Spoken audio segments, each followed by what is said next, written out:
Ako zarađujete novac preko interneta ili putem affiliate programa ili putem vašeg YouTube kanala ili kao programer, to se smatra drugim dohotkom.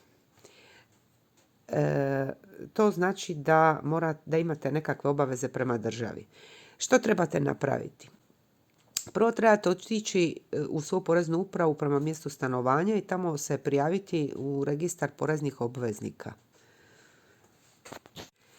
Tamo referentu koji radi morate dati izjavu da vi ne obavljate nikakvu djelatnost, već da ćete samo primati drugi dohodak iz inozemstva i da ste došli zbog toga se upisati u registar.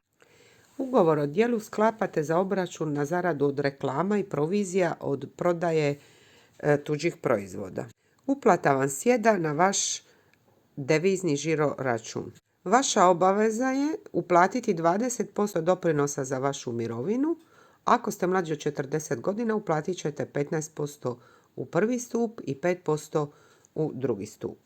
Zatim trebate platiti porez i prirez. I to nije u svakom gradu isto.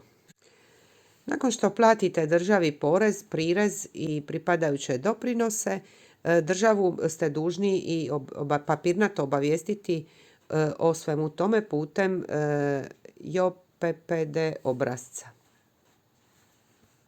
Taj obrazac predajete na svojoj poreznoj općini i to je naravno ovisi o mjestu vašeg stanovanja. I to treba biti isti dan kad ste platili sva davanja, najkasnije u roku od 24 sata.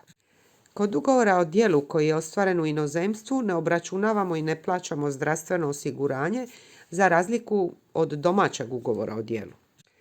Drugi način zarade je zarada od autorskih djela koja se radi putem autorskih ugovora.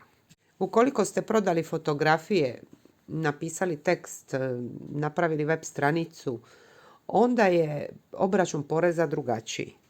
Ako niste sasvim sigurni što je autorsko djelo ili ne, postoji zakon o autorskom pravu gdje imate i pripadajuća učestala pitanja na stranicama Državnog zavoda za intelektualno vlasništvo.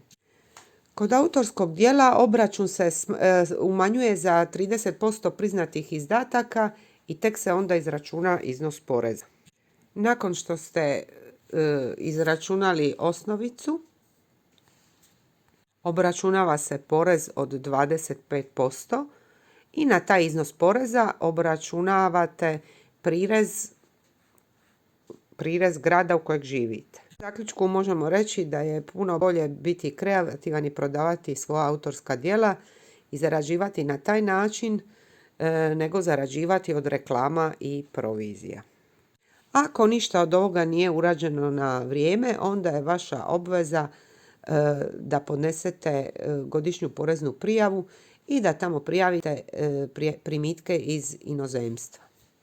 Ako imate velika primanja i spadate u najveći platni razred, moguće je da ćete imati još poreza u obvezi za platiti. Međutim, ako ste nezaposleni ili primate minimalac, a uplatili ste porez i prirez, onda kod podnošenja godišnje porezne prijave je moguće da dobijete i povrat poreza.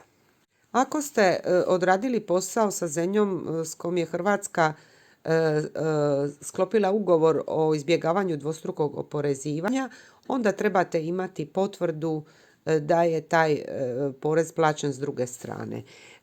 Inače, sa SAD-om Hrvatska nema taj ugovor. Ako zarađujete novac preko interneta ili putem affiliate programa ili putem vašeg YouTube